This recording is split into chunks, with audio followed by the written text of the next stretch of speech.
ఇది మహాభారతం. చిత్తూరు జిల్లాలో ప్రతి సంవత్సరం ఎంతో బాధ్యతగా 18 రోజుల పాటు ద్రౌపదమ్మని కొలుస్తారు. ఈ పవిత్రమైన నేలకున్న ఒకే ఒక నిబంధన, ఎట్టి పరిస్థితిలో ఒక్క రక్తపు బొట్టు కూడా ఈ నేల మీద చిందకూడదు. మొత్తం జాతరలో అత్యంత పవిత్రమైన స్థానం ధర్మరాజు. ధర్మరాజు అంటే జాతరకే మహారాజు. ఆ పొద్దు నుంచి శ్రీరామాపురంలో అసలు మహాభారతం మొదలైంది.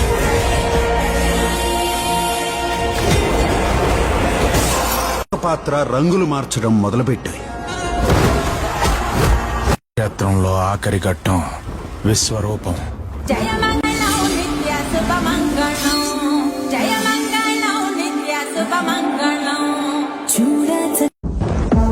ఇది మహాభారతం. చిత్తూరు జిల్లాలో ప్రతి సంవత్సరం ఎంతో బాధ్యతగా 18 రోజుల పాటు ద్రౌపదమ్మని కొలుస్తారు. ఈ పవిత్రమైన నేలకున్న ఒకే ఒక నిబంధన, ఎట్టి పరిస్థితిలో ఒక్క రక్తపు బొట్టు కూడా ఈ నేల మీద చిందకూడదు. మొత్తం జాతరలో అత్యంత పవిత్రమైన స్థానం ధర్మరాజు. ధర్మరాజు అంటే జాతరకే మహారాజు. ఆ పొద్దు నుంచి శ్రీరామాపురంలో అసలు మహాభారతం మొదలైంది.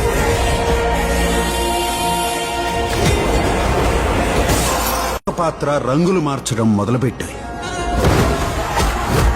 క్షేత్రంలో ఆఖరి ఘట్టం విశ్వరూపం.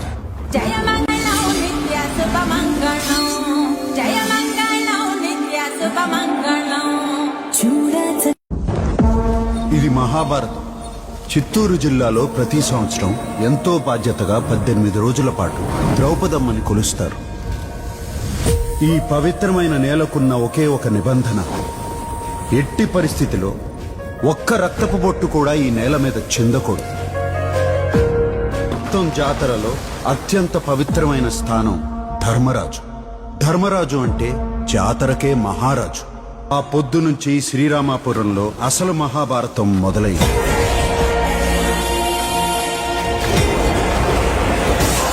పాత్ర రంగులు మార్చడం మొదలుపెట్టాయి. క్షేత్రంలో ఆఖరి ఘట్టం విశ్వరూపం.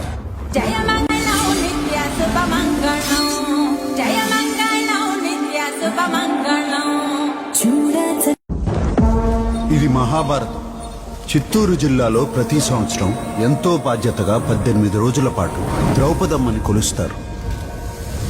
ఈ పవిత్రమైన నేలకున్న ఒకే ఒక నిబంధన, ఎట్టి పరిస్థితిలో ఒక్క రక్తపు బొట్టు కూడా ఈ నేల మీద చిందకూడదు. మొత్తం జాతరలో అత్యంత పవిత్రమైన స్థానం ధర్మరాజు. ధర్మరాజు అంటే